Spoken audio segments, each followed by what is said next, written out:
Welcome to the Killing Podcast, Episode 5, Super 8. Super 8. Shouldn't this have been Not the 8th episode? a motel. Oh, not a motel. Isn't that a... Yeah, Super 8 Motel. I was thinking not a movie about a train crashing with an alien inside. Or that. But you know that's what I'm thinking about. I'm thinking about my doorbell. When are you going to ring it? When you're going to ring it. Okay. Can we get through the intro here? So it's Super 8. Super 8. Back to what I was saying, I think it should be the 8th episode. Because it would be Super 8. I'm going to say that when we do the 8th episode. What do you think? All right. Awesome. But it won't be accurate. It won't be accurate. All right, so we start out this episode with the teacher going into the school. Right. Yeah, because the way the last episode ended, we find out that the teacher's involved in something. Something untoward. Well, okay. The fact that he's writing letters he was crossing boundaries. He was no crossing matter what boundaries, but at the same time, that's why I said untoward. We don't know. Okay, let me get out my dictionary so I understand what you mean. But we don't know if something was happening. No, we do know because she had the letters to prove it. Well, it doesn't matter if he murdered her. He was doing something inappropriate. Something inappropriate and he was there. crossing boundaries. I am with you 100% on that. So, as a mother to a daughter, yes, I would not be happy. And I would definitely. As a mother to a daughter, I would not be happy. You're a different kind of mother. Mother. So Sarah and Holder come in. Yeah, they're kind of staking out. They see him pull up and they go right into the school. They confront him about Rosie. And guess what? He has no proof of where he was when Rosie was killed. Everything that comes up looks bad. We also find out he's married. Uh-huh. And he looks quite nervous when he's talking about his wife. And he said, he was going to work on the she's pregnant, and he sent her out of town because. No, did he say that there? I thought he did. Okay. That he didn't want her around the fumes. Oh, around the fumes. That's right. Because he was going to be having the floors refinished. Right. And then when they said, "Oh, can we verify that with the floor company?" Oh, they couldn't do it, so I did it myself. They canceled, so I did it myself. Yeah, he said everything canceled. was very convenient. Although he said, "I know this looks bad, but yes, it does." It's not what it appears to be. Yes, it is. No, I don't. I think that the inappropriateness absolutely I think all of this is because, well, we'll get to it. But all of this plays out to be exactly what they thought. And it doesn't necessarily mean that he killed him. Right, but all signs at this point are pointing to he's involved in the murder. He's involved with this girl. He is involved with the girl. In inappropriate ways. Yes. And that's all I'm getting at. And the things that he said he lied. His wife was out of town, and he said that he sent her out because this company was coming. And then he said that the company canceled and whatever. Right. So we start seeing this break down as the episode goes on. But he was saying how Rosie was special. I have taught 200 students. Right, and she has a gift. And she's so special. All these amazing things. And I just want her to be... I just want her to do her very best and be the best kind of person she can be and have adventures. And okay, dude. He's Professor Creep. Is who he is. And he gives them... he pulls out an envelope. It's a film canister. Mm-hmm. Yeah, an envelope with a film canister inside with some Super 8 film. Mm-hmm. Hence the name Super 8 should have been the 8th episode. That's or what the I was 8th thinking. Doctor. I wonder, the 8th Doctor. No, we're not doing Doctor Who right now. Yeah. We do that next week. So I also, at this point, wrote in my notes, I wonder if there's film of a train crashing with an alien escaping. Did you really write I did because I was thinking about that. I didn't. I can't help it. I can't help it. Yeah, I did not. So now we see the Larsons again. Well, no, first we have the new intro. Oh, I didn't write that down. What did you think? Well, I thought that was cool. Now, I don't know. I mean, is that going to be something that we're going to see? Is there going to be a new intro every few episodes, kind of bringing us up to speed? Because this was showing elements of Rosie's death, her demise. Yeah, well, it had shots of how she like ligature marks on skin and things like that that we hadn't seen in previous intros. The earlier intros were a lot of rain, a lot of shots of the skyline, things like that. This one was more focused on the body. Because we know a lot more now, so they're giving us... Right, so I wonder if we're going to see that evolve, or if that was just how this is, okay, now we're into the story, this is what we're dealing with. Could be. So, either way, I thought it was cool. Mm-hmm. Really, interesting stuff going on there. Definitely. Visually, very Yes, and lots of rain. Have we mentioned there's rain in this? Now, this episode had less. No, but I have a point here. When I do mention the rain, I didn't do. I was that voodoo that you do so well. I think you've used that joke before. I doubt it. I think you've used it on every one of our podcasts. Probably. I do like it. So we're with in Mitch and Stan's house. Yes. And the one boy, at the time we did not know his name, but it's Denny. Right. Is trying to reach a box of cereal that's on top of the refrigerator. Bits and pieces. Yeah. With it's got mini marshmallows and it's all honey coated. So this is like hot death in a box. It is not anything I would feed our child. This is not good. It's like Lucky Charms with honey all over it. I wouldn't give her Lucky Charms either. And you know that it's not even honey. You know that it's just sugar, some honey flavored. Yeah. It's a nightmare. Sorry, we had to get on our soapbox about food. So he's reaching up and the box is empty, and then he opens the fridge and the milk is done, and it's just it's in there empty. How rude. Oh, it's just like, really? You can tell what's going on immediately. Yeah. That Mitch and Stan are shutting down. And the kids are sort of left to, but you can totally tell that Mitch and Stan have left these boys to pretty much fend for themselves. Yeah, well, they're and that depressed. aunt isn't doing a whole heck of a lot of good. She's taking them to school and everything, but how's she not feeding this family? Well, we don't know how much she's there, how much she can be there. We don't know. I mean, if they're telling her not to go grocery shopping, or we don't know what her situation is. She might be only able to come over just to bring them to and from school. Mm-hmm. And, I mean, that could go, running out of milk like that with two boys in the house, that could be very quick. Especially if all they're eating is cereal at this right. point. Well, so then you see the other boy, Tommy, wake up, and he realizes he's wet the bed. Right. And he goes and hides his pajamas in the garage. And we didn't know his name, so I wrote P-Boy at this point. That's lovely. So if I refer to him as P-Boy, it's Tommy. So Denny has stolen money from Stan's wallet. Yeah. And he has left in the middle of the night in kind of a scare. I mean, those are his it doesn't jammies. look like a real... But he's in his jammies, and great neighborhood it's to be walking around at night. And he comes back with the milk, and he's sitting there eating the cereal with the milk. And Tommy walks in, and he is outraged that Denny is eating Rosie's cereal. Now, let's also point out that Tommy walked in from going and taking his sheets and putting them in a garbage, and trying to hide the fact that he is P-Boy, and then he comes back and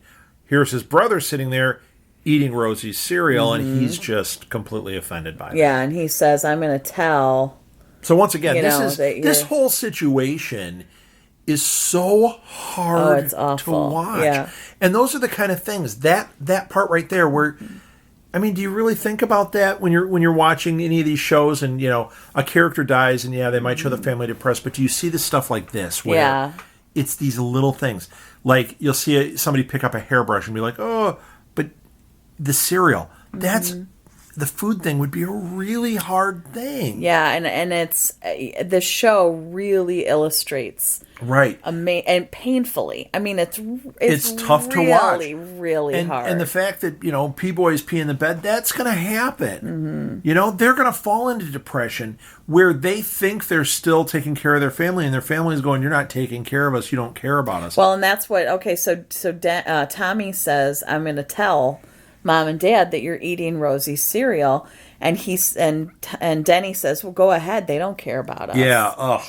And it couldn't be further from the truth. Yeah, but they're just so damaged right now, and they're in so much pain. This whole episode, some of the episodes seem to have a little more, we'll call it action to them, a little bit more of the story moving forward. This was absolutely a lower key character episode. Oh yeah, everybody. Just kind of, everybody. it was just kind of taking something and picking at the scab a little bit. It wasn't giving us big things. There were some big things in it, but it wasn't there are actually like quite a few big things. But it they wasn't were, like the last one when we find out about the train ride. We find out about the These teacher. are character-based big things. Yeah, this was really. We get some insights into and I hope some this of the isn't the background. pattern, because these are so painful. These episodes, like I don't want to get every other episode. Hey, we're just going to dig around in your soul a little bit and hurt you, because this was a hard one to watch. Yeah. So Gwen wakes up at Councilman Richmond's place.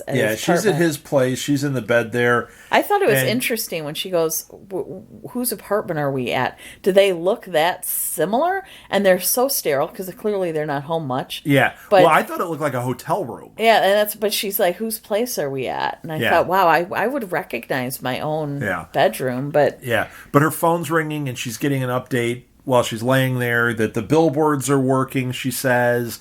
Numbers are going up. It's like she's right into business. Bam! Yeah, she tells him his crazy schedule for the day.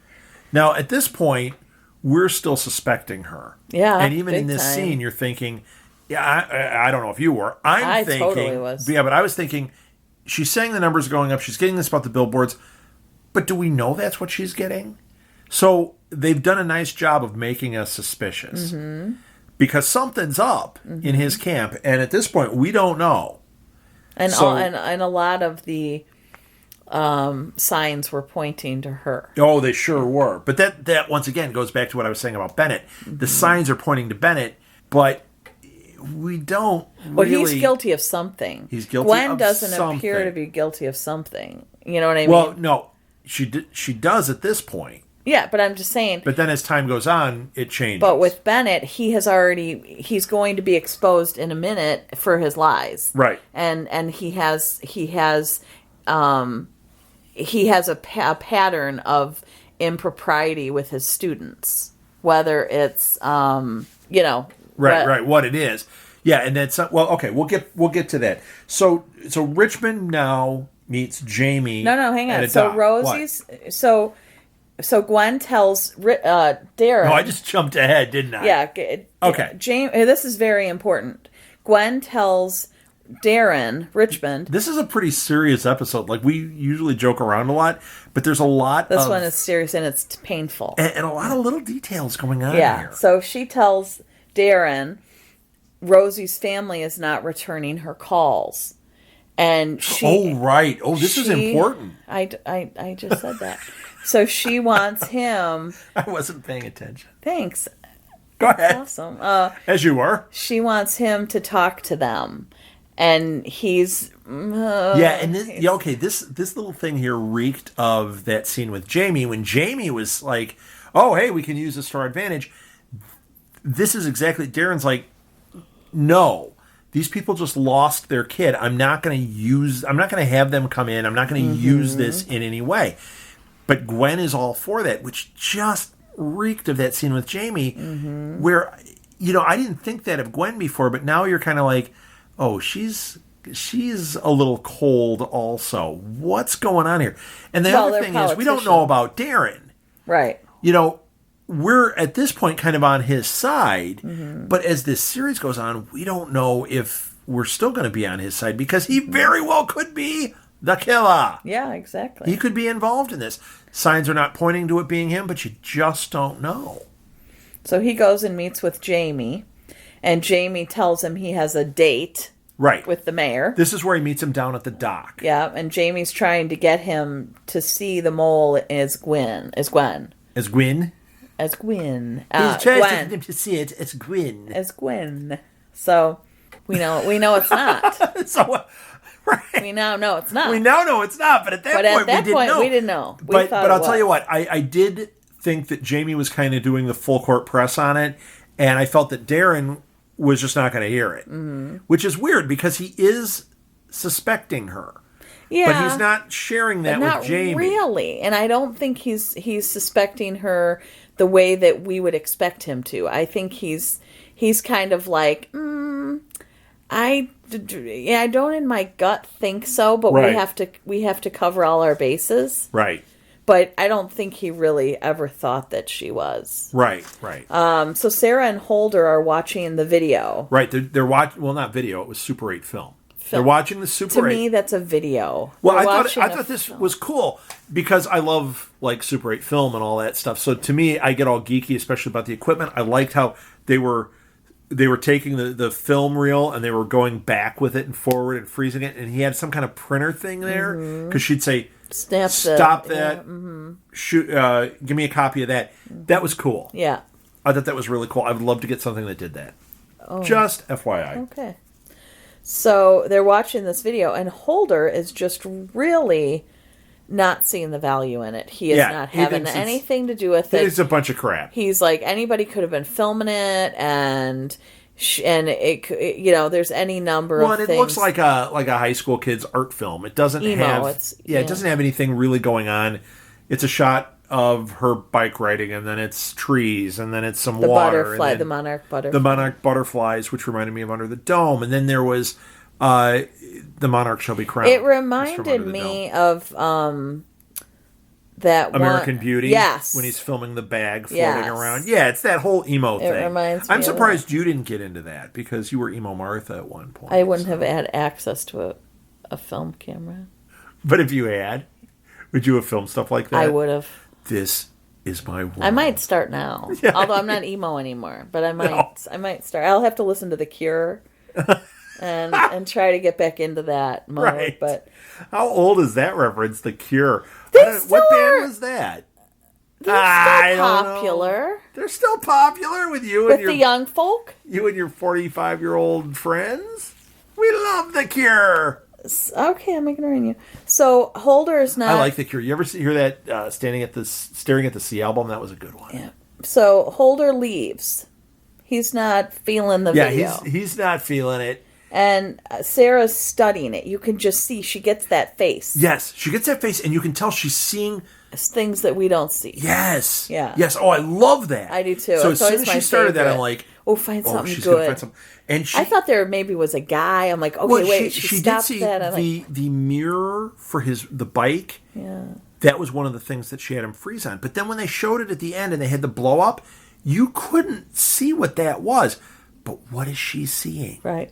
What is it that is going through her mind there? Because there's something going on. I also thought it was interesting if you, at the very end, she has a board up and it's got the stills from this Super 8 film. Mm-hmm. It's the ones that she said to look at. And when they panned across them, it seemed like they were in a certain order. Like it was almost telling you something just out of that order.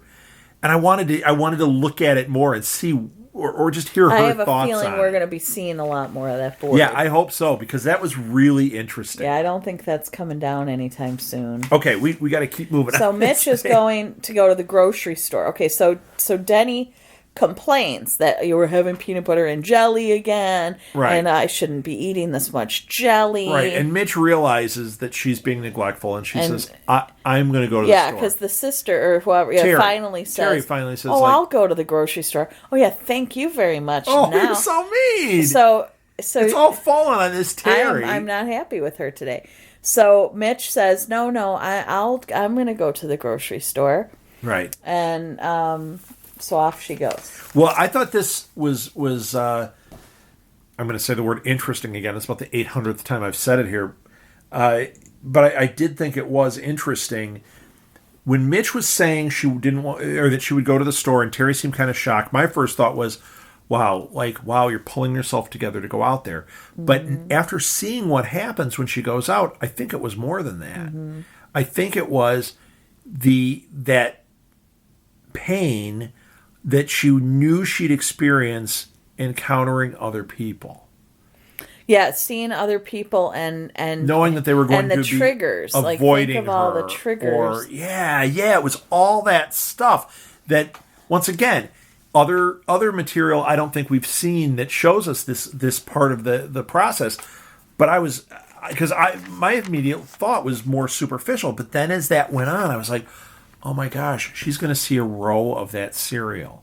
She's going to see, the garbage bag that they had a joke about, or the Well, you know what? It reminded me of stupid things like that. The carts, and that had the funny wheel, and Rosie commented on it, or we used to ride in the cart, and all those things are. It reminded me of a talk we had seen where a woman was talking about her empty nest, and she said the first time it hit her, when her oldest was going away to college, and she said, I had to go to the grocery store for the first time, and all of a sudden we were no longer a 5-potato family. Oh yeah, we were I a remember 4-potato family, and totally she said changes, it was very depressing. And it she changes said perspective and everything. As the kids would go away to school, she'd go, "Oh, now we're only a 3-potato family." From the Larson standpoint of this episode, that was really the heart of what was going on.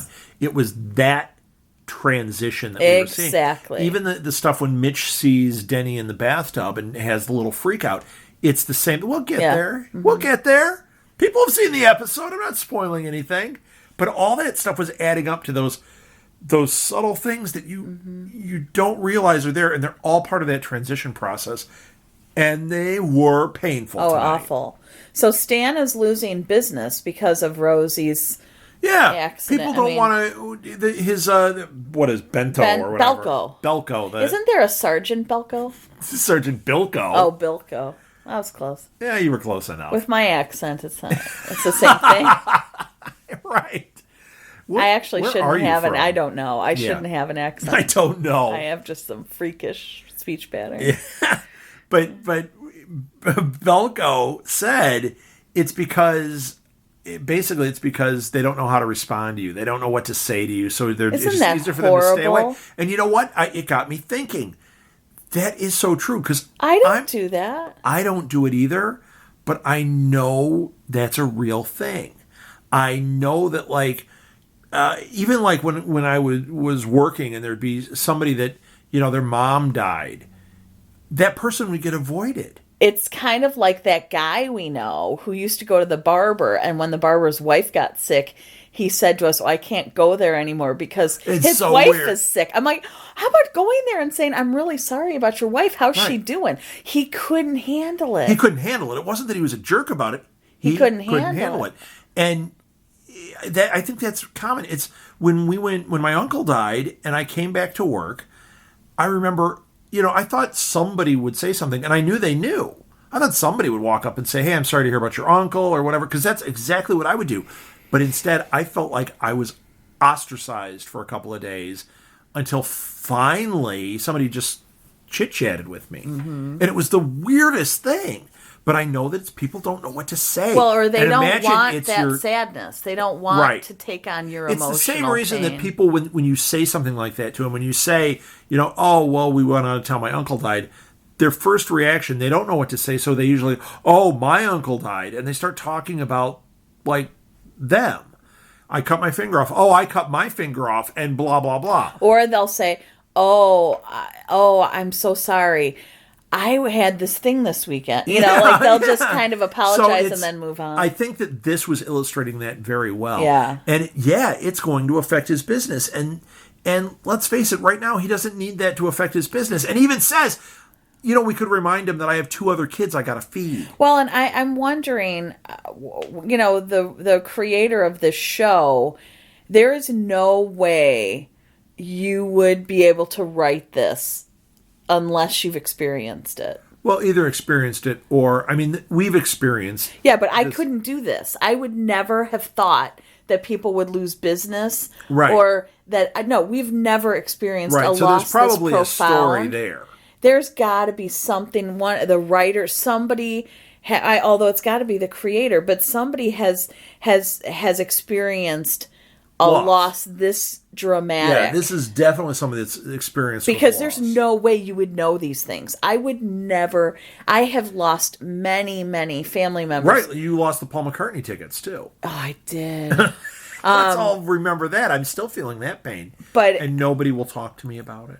No, but seriously though, I've experienced many deaths Right. in my, But- but not something this close, not Right. something this profound. Right. So there has to be So something. there's got, and I would never have known this stuff. I wouldn't have thought, oh, my grandpa loved that cereal. Like, it wouldn't occur to me. Right. Although But he was a big fan of Bits and Pieces. he didn't eat cereal. I guess that's why. But Honey-coated stuff with marshmallows. But you know what I mean? Like, you would have to really have experienced a profound loss. Sure. In order to understand these little nuances. The other thing that I thought was interesting here was when Stan... I did interesting again. Why? What is wrong with you? Get a Okay. vocabulary, dude. I have used untoward. Yes, you have. And you said, I don't know, and didn't make any sense. I'm going to cut that out because I don't know what I was talking about. I don't know what you're babbling about. Just get on to your point here. Another thing that happened was when Stan said at some point he didn't even care about the killer. It's like he's just looking for closure, and not closure, just shut the door on it. Mm-hmm. I've had enough. That's coming up. Yeah. Here, he says, well, first the Sergeant Belko, he offers to ask... Wasn't that Phil Silvers? Wasn't he Sergeant Belko? He offers to ask the groundskeeper at Rosie's school who the cops are looking at, because he is friends with this guy. He's like, I can ask him. I know him, and I can try to feel him out and see who they're looking at. And Stan says no, and he says finding out who killed her won't bring her back. Right.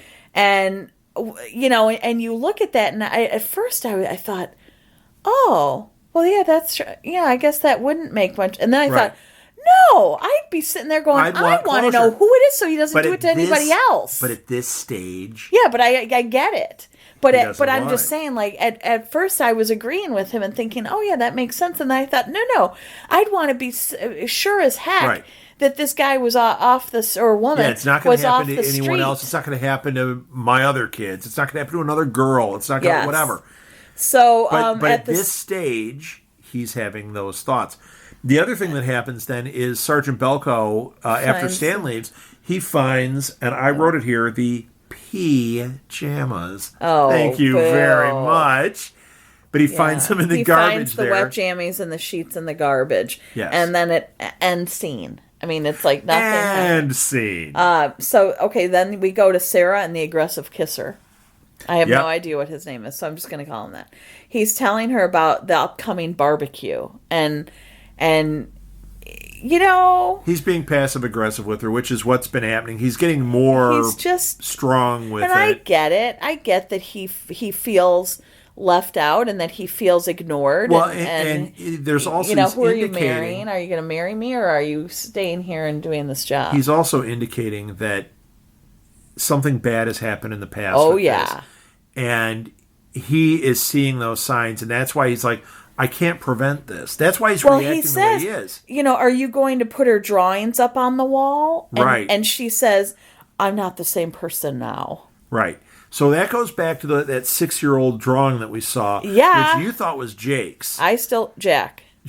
I still think that she adopted him. But I told have you what I another thought. reason for thinking that. Okay, because I'm going to tell you what I thought, but go ahead. I am going to tell you a reason that I have for thinking that. Okay. She was in that apartment with that hugely pregnant woman. Uh-huh. If Sarah had ever actually given birth and gone through pregnancy, there would have been nothing stopping her from asking that woman questions. How far along are you? Oh my gosh, are you terribly uncomfortable? Oh yeah, wanting to talk about their birth story. Sarah had none. She just kind of sat there awkwardly and got out of the room. She doesn't have a birth story. Yeah, you're good. You're good. I'll tell you what I thought of, and that was between the last episode and this one. And I could be completely wrong here, but when we were talking about how she adopted, like you're saying she adopted from this crack mother, the crack mom died. I think Sarah did the crack. Yeah, you I said think that. Sarah's the one who did the crack and had the problem. And when aggressive kisser is saying this is leading down this path, I think it's because she got too close, she got too involved, and she ended up getting into something like that. I think that's where this is all stemming from. She went from that she said to the his mom cigarettes, died. and that's why it's taken her so long to break the cigarette habit, because she replaced her addictions with that. And now she's come out the other side and she's trying to put it all behind her. Could I be. think that's what's going on. Could be. And if nothing else, we'll find that out in season 4, which was just announced. Woohoo! So he's asking Thank her you, this. Netflix, by the way. He knows that she's not showing up to this barbecue. Right. And she says she's not the same person now, but he does not appear to buy it at all. And I don't either, because we all know she's going to stay there. And he said, what happens if they haven't found the killer? What happens if you haven't found the killer by Saturday? She's like, oh, Holder's getting up to speed now. Holder's getting up to speed. He'll be fine. Please. Yeah. No way is she ever going to give up that case until it's solved. And he didn't knows get any it. aggressive kissing after that. Ugh, thankfully. So Mitch is at the grocery store and she sees a woman I wrote on she here, knows. he's giving her a hard time and not with his lips. I wrote that on Ew. here. So she sees a woman she knows. I was writing funny stuff on here. And the woman won't even say hello to her. Yeah. I mean, how frickin' warped is that? Once again, Nutball doesn't know how to confront this. So you wave and you walk away. Yeah, You do but something, but instead- she wouldn't even wave to her. won't even give her time Sick. of day. It's just sick. Yeah. And then Mitch sees Rosie's favorite cereal, just like we were talking about. Once again, that's just so difficult. And she's about to lose it, and Darren walks up. Yeah, Darren Richmond walks up out of nowhere. Oh, it's and he's not like- out of nowhere. He he's knew like, very "Oh, well where she was. I'm Congressman or Councilman Richmond. And she's like, yeah, I know who you are. Because she knows about the car. Oh, of she course. knows that there's some vague involvement here. And she knows very well that he's not doing his own grocery shopping. Right. So she there's knows no this is a way setup. he's, yeah. But all he can't go through with it. No. What he's supposed to He do. starts telling her about his wife's love of blackberries. Right. And he says, I didn't realize how difficult that was going to Right, be and until how- and that they grew everywhere That I here. see him everywhere. In the cracks of the sidewalk. Every time it's reminding him of his wife. That was really poignant. You know, that made so much sense. And do you see why I believe that the creators of the show have suffered this loss? No one would think about blackberries in the, I do. I see it. No one's denying you. Oh, you're denying it. No. So he comes back out and he's visibly shaken. Yes. And he gets in the car and Gwen asks if she was there and he says no. Right. He denies he even saw Mitch. And she's like, but our guy was watching her the whole time. And she definitely came here. He's like, look, she wasn't there. That's it. Now, once again, we don't know what the story is with the wife. We don't know why he's so torn up, if it's strictly that his wife died or if there's something more to this story. Whatever it is, it's a big black cloud hanging over this guy. And I think seeing Mitch's face pushed it right and back her up pain for him. and reliving. So I think that was very real. I think when he said all that was really real. So we go to the mayor and Jamie, and the mayor's telling him the history of the lodge. And all that. They're at that whatever. Is he a racist jerk? Yeah, he's making racist He remarks. is just a sick man. Yeah, he's a real scumbag. And he's also trying to call Jamie out. He's pushing Jamie's buttons, trying to get at him.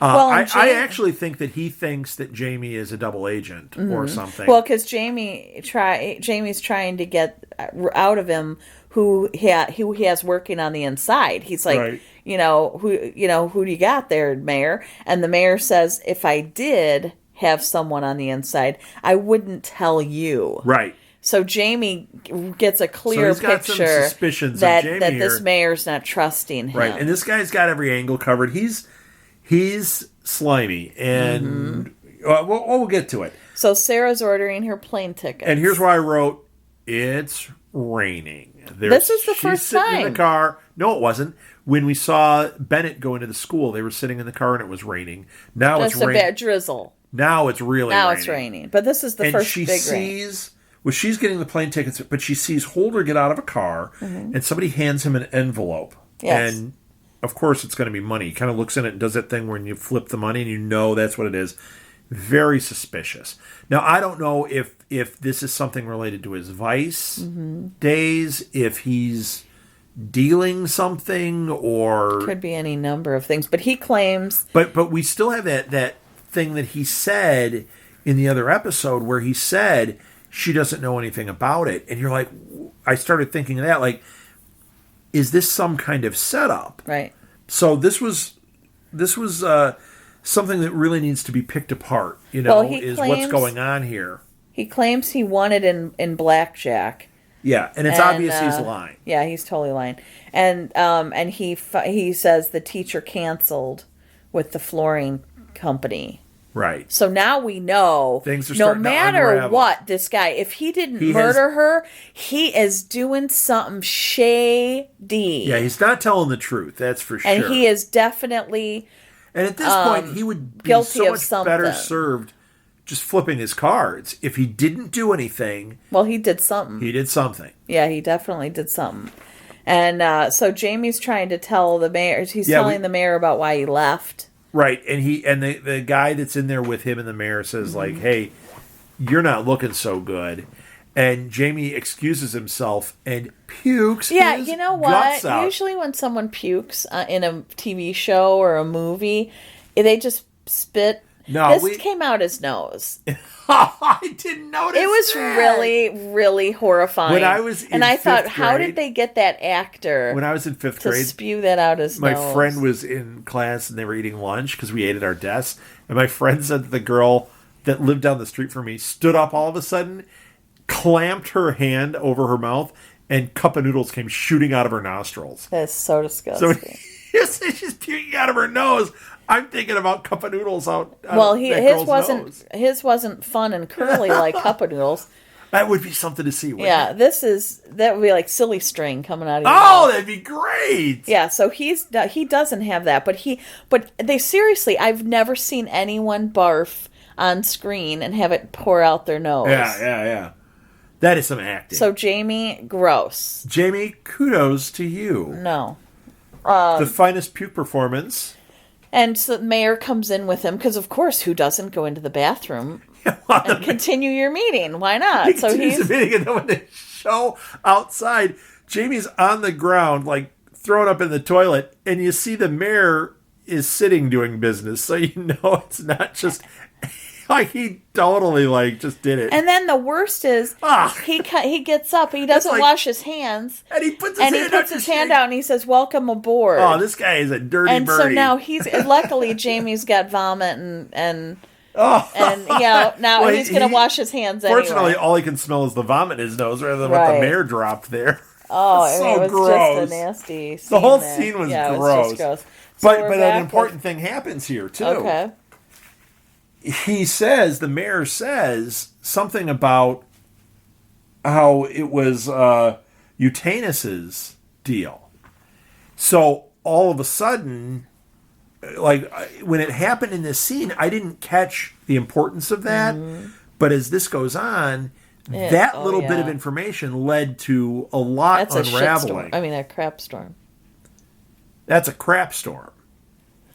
Why don't you say that again? So The crap hit the fan. yeah, it did. So Belko is in Mitch and Stan's house, and Right. he's changing the sheets on one of the kids' beds. Yeah, he probably cleaned them because those were the same sheets. Well, Tommy walked in and Right. saw him, and he did. He smelled them and everything. They were all fresh. His sweatpants and everything. So he walks in and Belko tells him, you know, he wet the bed until he was 17. You could tell he was making that up, trying to make the kid feel better. And who the heck picks 17? This poor kid's probably thinking, oh my gosh, I have 7 more years of this. Oh So, so Belko wasn't very comforting there necessarily. But Tommy asks him. Oh to keep yeah, his, we all pee until we're 17. Yeah, it's a guy thing. It's a guy thing. And then after that, we only stop because we want a girlfriend, and she won't like it. Right. So Tommy asks No, him the rubber sheets get too warm. to keep his secret, and so he doesn't tell. You know, he's not going to tell on him that he wets the bed. So Stan and Mitch. Oh, here we go. Here we go again. They're at the funeral home. Oh. And as soon as I saw the funeral home, I'm like, oh, this is going to be a painful scene again. And the funeral director asks if they want to see her in her burial dress. They've brought the burial dress. My first reaction, as you know, was, oh, no way. But then it's like, well, you have to because that's your daughter. You want every second you can have with your daughter. even though she's dead, it's still your daughter. And it would be the worst, most horrible thing, but then I'd have to. Yeah, and I thought they played that scene really well. I fully believe because they struggled, but they stayed. They had to. They stayed. I mean, they just had to. There was no question, but they struggled. Yeah. So Darren and Jamie meet, and he tells. This is where he tells Darren that it was Eustace who set him up. And it was that scene with the mirror. That's where it all flipped over. But once again, I didn't catch that's exactly what happened. But as soon as you saw the scene with Darren, it's like, oh, because I was still thinking he was going to indicate it was Gwen. Yeah. Well, they are. Because he said Gwen, Jamie says Gwen used to work for her. Oh, right. And Darren wants him to look up, try to look for a link. But it's somebody dealing with Eustace, right? Yes. Right. And Darren still is like, it's not. Right, he does, really not. He does not think. But it's he has Gwen. had to look into him. Mm-hmm. And but they said that Eustace did it because it would secure her husband's bids. It's what he was doing in the other episode where he went to Eustace and he was like, "Look, if you endorse me, I'm going to make sure he gets these bids for this, and that's going to help him out." And that's her whole motivation, was lining her own pocket and keeping her husband working. That's most people's, unfortunately. So that's exactly what we saw play out here. So then we go back to Mitch and Stan, and they're in the truck. Dazed. And Mitch says, "She looked pretty, our little girl." Oh, yeah. At this point, hell. Stan has to pull into a gas station. He says the oil's running low or something. He gets out, goes into the bathroom, and breaks. This is really the first time. Right. Well, he's been trying to hold it together, but seeing his daughter in her burial dress did it. Yeah. And he can't think, oh, she looked pretty. All he can think is, my daughter's dead. Yes. This is where we see Stan break. Yeah. He's shifting into another stage here. It was just awful. And the pain, I mean, you could feel it. It was like you could just see that it was like someone was physically reaching in to his chest and ripping his heart out. I was just going with squeezing, but I'm visualizing the ripping. But that scene went on a long time. Like, they really gave him time to grieve in that bathroom. And once again, hard to watch. When he gets back in the truck, she says, "Where's the oil?" And he's like, "Oh, they were out." Okay, it's a gas station. Yeah. Chances of them being out, slim to none. Yeah. So she very likely knows. She knew, yeah. He had to go in and deal with something. So Gwen is meeting with a director, and it turns out that they have had Oh, yeah, well, they're going to have a director film a commercial or film a spot with Darren with that Midnight Basketball League, the one that the teacher is involved in. And that Holder went to the thing, and that's how we saw the teacher. It's just all coming together now. Mm-hmm. So she's meeting with this director, and she's showing him the press kit and what they're going to do. And this guy's... Did you notice when she handed him the press kit that he caressed her hand? I did not. And I kept thinking that was weird. And then as the scene went on, I went, "Oh, hello, past relationship." Yeah, and he's like, "Oh, the maybe last time not a relationship, I saw you, but a past something or other. Liaison." Oh, you're throwing out the big words. Well, I'm so tired of interesting. I'm trying to branch us out a little. I couldn't be more tired of it. Okay, well, stop saying it. So Holder is giving his theory on the teacher. Yeah. And it sure does sound accurate, but once again, I said, well, how many more episodes are in this season? Because it's probably not accurate, but he's definitely doing something shady. Yeah. Well, there was also, I believe here, wasn't there a little bit of your relationship love stuff going on? Because Holder saying that, is this a date? No. Hang on. You can't do it that way. Because it all hinges on this line.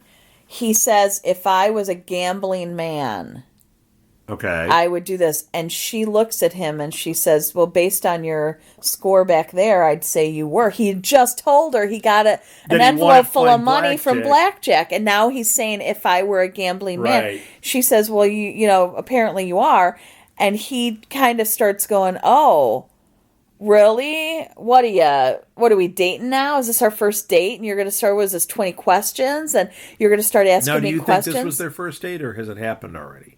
No, they're not dating. So what he's trying to do is deflect and not Okay. answer the question. And and she is letting him know, Right. I don't trust you. I'm onto your crap. And Right, I right. think you're full of something and you're a liar. Right. And He he's does saying, he does say that he's been celibate for 6 months. right, which, okay, later in the episode, I think that And I there's believe she truth there. says, "That's nice." Right. My favorite line in this It's particular probably the scene same one I wrote down. is when he said, "Are we moving on to diet and exercise now?" totally what I wrote And I down. loved that. Oh my gosh, are you freaking kidding me? I I loved thought that was really funny. Yeah. So they're talking to the principal, and she mentions that there was an incident at another school with this teacher. Well, yeah. But the girl was unstable. Yeah. Well, Really. and this principal is kind of dodging stuff, and she's playing the political game too. So she's not much help. But then she does say the cover that. up, and she admits that his wife is a former student. Then she says that at the end. She says, "Well, have you looked into his wife?" And they're like, "Why would we look into that?" Well, that was a former student. So she's playing the political game, but she also knows something, and she wants to kind of throw him under the bus. But she's still saying, "Hey, if I knew anything was up, I would have thrown him right out of here. I would have, alerted the authorities." Absolutely. So she's trying really hard to cover her tracks and save her reputation and playing that political game, which she obviously has one. I mean, the fact that she's getting, the candidates into the school to do debates and things. I mean, she's connected. Yeah. Or she's at least putting herself in that position. So Holder and Sarah go and meet with the wife, who happens Yes. to be the girl from Growing Pains. Right. Right. She was the younger sister on Growing Yeah. Pains, right? I think it was Growing Pains. It was Growing the one Pains. with It was Kirk the one- Cameron and Alan Thicke. Alan Yeah. Thicke. So she, I don't know the other guys though. There was that blonde Tracy kid. Gold, Okay. Kirk Cameron, Tracy Gold, and then Blonde kid. the blonde kid was like And a then neighbor, wasn't he? Blonde wife. No, he was the brother, the younger brother. You're mixing that up And with then no, you are with no, the blonde boy was in Family Ties, Andrew or whatever. No. There's another one, a Seaver boy from Growing Pains. Oh, wait, See? not Leonardo. Nailed Which was it. the one Leonardo DiCaprio No, he was a on? friend. Okay. He was a friend on one of them. Okay. On that one, I think, to the blonde-haired boy. Yes. Yeah. Okay. See? I got it. I think and then so. they had the younger kid, and that was this That one. was her. Who is Bennett's wife. Uh-huh. And she's pregnant. And she's having growing pains from being pregnant. Oh, thank you very much. So she was a former student, and she talked about his letters that he wrote to her, Right. telling her to pursue her dreams. Yes, same Okay, so crap. same MO, and not only that, She said that they didn't start dating until after she was graduated. but they did this. And that he was really young. He was like 23 and she she was was 18. So, she's kind of giving excuses she is. for it She's here, wrapping it up in a nice little package. but she's telling us other things. And Sarah goes looking around, which is... Yeah. When Sarah says, I need to use the go restroom, to the bathroom. No, she's going in your you know cabinet. she's going to go snoop. She's looking in your underwear And- drawer. Yeah, and she's got that look on her face. And she goes in, and there's She sees the nursery. And I was she going to goes say, in. there's the nursery, and she pulls the tarp away, and she finds some of the stripping stuff and all that. But in there, she finds a bottle of ammonium hydroxide, which is very suspicious. And Holder is in the other room grilling the wife. Yeah. And he is putting doubts in her mind like crazy. He's Oh, talking yeah. about, well, how do you know he was home? Yeah, You where know? was he? And she's like, well, he called me at 10 o'clock. And he said, from here? She He goes, even says, no, says from my all cell day. phone. Aren't you a little worried? All day with those girls in their short skirts and all that, loving on the sweet teacher, which is exactly What who happened she with her? was. Yeah. So he's doing his thing in there. Boy, if she's not having doubts from that scene. Oh, yeah. So Sarah Holy and Holder cow. now are back at the police station, and they're looking for, they're trying to find out if there was any evidence of Of this ammonium hydroxide on anything. And Holder is just convinced. He's like, look, We got him. What would you use that for except to clean up a crime scene? And Sarah's like, well, I don't know. We don't know, out, but we need to look into it. And she calls in for a tox report on Rosie's, on the tissue they have, to find out, is there any ammonium hydroxide? So then we go to Jamie. No, she did. She called in for the tox report and asked that. Yeah, but she didn't get the results yet. No, I didn't go to that. Sweet. Okay. Jamie sends the mole information. The mole for some guacamole. Mole. And there's a giant stick coming at it. Yeah. And she's poking the mole. So it turns out it was... Well, no, this was great because Jamie calls up and he sends the proof over and you still think it's Gwen. They show Gwen. Well, and they show the cops walk right up to her. The cops walk right up to her. You're like, it's Gwen! And then she directs them right on over to Nathan. They turn and hit Nathan. And they take Nathan out. Yeah. It was Nathan. He's the mole. Mole. And the proof that they had was that Nathan was on the payroll of Eutanus's husband for $80,000 a year. And Bennett's like, yeah, not Bennett. Darren. Darren's like, yeah, this guy's getting paid $80,000 a year and I pay him peanuts. What's he doing here? This opened this up. We know exactly what happened. Yeah, well, and they saw emails and various things. Yeah.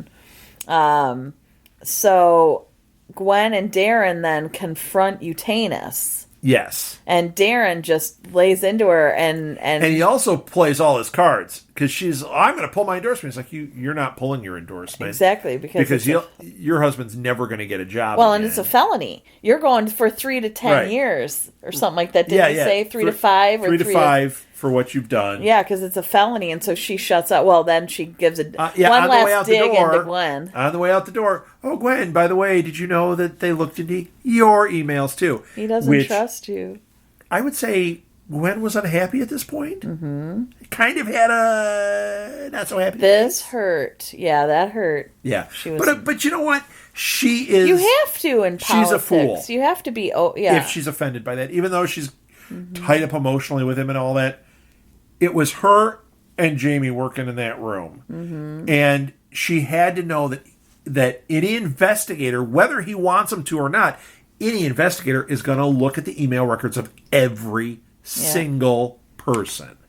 So the fact that she's unhappy here, boo-hoo. See how I've turned on her? She really should have realized that was what was going to happen. Yes. Okay, I had a revelation, so we need to move along. Let's hear it. I can't yet. The boys are having baths. Mitch gets home, and Denny's in the tub at this point, and Tommy had just finished or something. I don't remember. So she demands Denny get out of the tub because she starts having major post-traumatic stress. Yeah, it shows like the hair over the tub and then the the dripping. water. Oh my gosh, she freaks. In her head, she's seeing Rosie in that trunk drowning. And she just get out of that water now. She freaks. Terry's like, no, what's wrong with you? And the kid, Denny, looks freaked out because mom just like, get out of that tub. Ah! So, once again, very tough scene. Understandable. All these little things are triggers, and we just saw another trigger. Mm-hmm. She's going to get over that. She's had a really bad day. She's going to get over that because the kid's going to have to bathe at some point. Well, they could shower. Okay. So Darren I didn't see a shower in there, though. Did you? I didn't really look. Darren meets the director of this commercial or movie or whatever it is they're doing. Yeah, we're getting to the end here. This is when they're starting to do really fast stuff. It's a woman. Yeah. And he says, hey, what happened to our... clearly she didn't like that guy so much. Yeah. What happened to this great, unbelievable, hard-to-get director? She's like, yeah, it didn't work out. Yeah, because the guy was hitting on her. Well, because they had already had prior relations. Yes. So, okay, so now we have the ammonia hydroxide. Ammonia hydroxide. Why am I calling it ammonia? Ammonia? It's that weird accent you have from whatever country you're wait. from. I can say ammonia. Ammonia hydroxide. And they get tox the guy, reports. yeah, and he's like, she didn't have drugs, there was no heroin, there was no alcohol. All these things that they were indicating would be there, none of it's there. But there is She's ammonia hydroxide. There's ammonia hydroxide on her fingers, in her mouth, everywhere.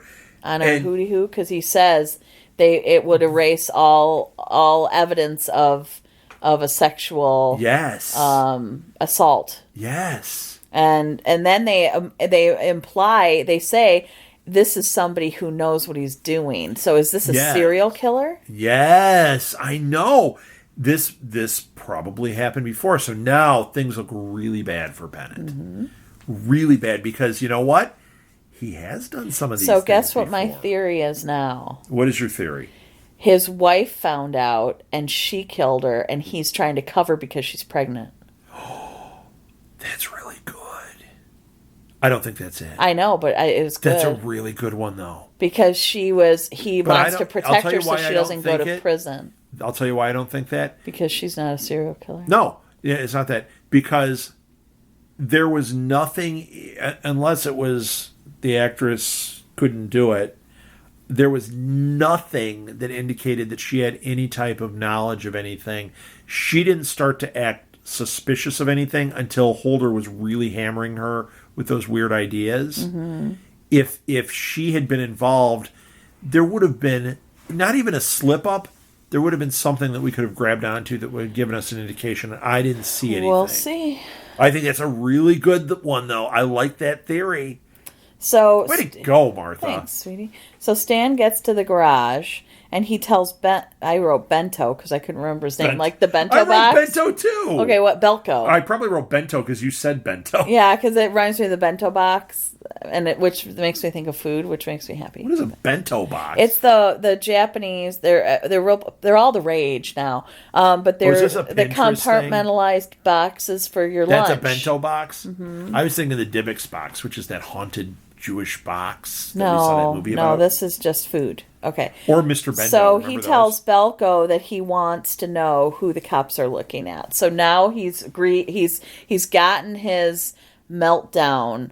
Now he can move on to anger. Oh, yeah. Now he's moved going, on and he's saying, you know what? I need to know who this is. Yes. Yeah. So he's definitely in a new stage of grieving at this point. He's in an anger, I think. But and now, like I said, we're flashing to these things very quickly. Now we see Holder in front of a house. He's looking in. There's a woman and some kids.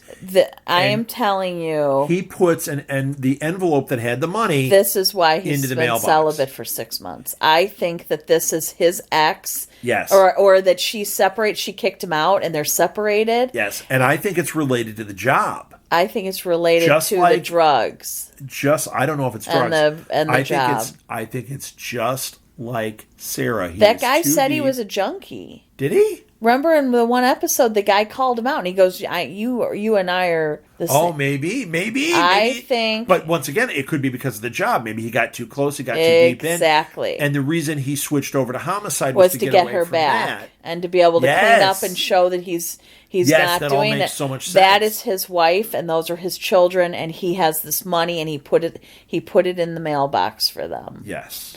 But that's my theory. We'll see. So Sarah's studying. This is what I was talking about earlier. She's looking at those stills. And film. Like I said. You won't let me call it a video. It's a film. It's a film. Okay. And like I said, when you looked at it up on the board, it was telling you something. Mm-hmm. And she's seeing more than we're seeing. And she was focusing on that one image. The one that looked like a round thing. No, I think that was the mirror. Thing. It had that. Yeah, I think that was the mirror on the bike. Oh. But we didn't get a good enough look, and something was triggering in her brain about that. There was something there. Yeah, there's something there. And then now, finally, at the end, this is the very last thing we see, is Darren sort of snuggling up to the teacher. Yeah. At the All-Star thing, and he doesn't appear to... he's got his arm around Bennett, and they're buddies. And you see Gwen, she just kind of sees him walk over and join his group, and she leaves. Yeah. So I think she's just kind of She's done. She's done right now. She's not happy with him. She may be coming back into the fold, but she is. But she's not. She's done with him. She's done with him in this whole thing, but she doesn't know about this, like what they're talking about with Bennett or anything. None of that. Not So yet. she'd really be done if she knew what was going on, and then him putting his arm around him. So there we go. That ended this episode. This was a tough episode. There was so much I'd like to say I enjoyed it, but I did, but I enjoyed it it in that I can't wait to see the next one. one. I enjoyed it in that it was extremely well acted. Yeah. It was extremely well written. It was extremely well filmed. I don't think we're going to get a feel good that's going to make us say like, "Oh, that was an awesome episode." Yeah. But this one just kind of trudged through the depths. It was great though, but it will. Hurt. I think it really propelled us. I am very excited for the next episode to see where this is going. I also didn't think we got a lot of Holder and Lyndon in this one. And I think that is also... It was a lot of Darren Richmond. I think that's by design. And I also think that like I said, I think it's a transition episode. Supposed to give us some of this deeper character stuff, make us feel what's going on here. Put it in a real sense of time and space. That was really excellent. Timey-wimey. A little timey. Are we doing Doctor Who again? No. We do that next week. Not on this show. Not on this show. No Doctor Who on this show. All right. So this was great. And I think that I can't wait very to jump excited for the next episode. And 6. And to kind of see where this is all leading. Super 6. I can't wait. Sixlet. That's 6. We can go with Sixlet. Okay. Episode 6let. Coming up next. All right. So that's it. Let's wrap it up. All right. Thank you for listening to The Killing Podcast. You can find us on Facebook. Friend us there. You like the page. Join in. We want to get the conversation going. We can all celebrate there. It was just announced that Netflix is doing the 4th season of The Killing. Woo! It's a wrap-up of the series. I think it's really short, too. I think it's only like 6 episodes. Those are going to be a sweet 6 episodes. Oh, yeah. I am positive. Netflix is doing such an awesome job with their original programming. So, way to go, Netflix. Thank you. And let's get behind it. Let's get that conversation going on Facebook. Follow me on Twitter at @RSouthgate. And we also have a Twitter feed for this show called The Killing Pod, @TheKillingPod. But really all we post there, for the most part, are when new episodes show up. So if you want to get, an alert right away, that's the way you do it. Our website is www.southgatemedia group, where you can see all our other shows and try them out and, hopefully find some other favorites. Oh, www.southgatemediagroup.com. And you can see all our other shows and try them out and, hopefully find a new favorite. Well, another favorite. I don't want a new favorite. Make this your favorite. That's it. I'm wrapping it up. Thanks for listening, everybody. My name is Rob Southgate. And I'm Martha Southgate. This was The Killing Podcast. And next time, maybe we'll find out who did kill Razy. Maybe we'll find out who did kill Rosie Larson.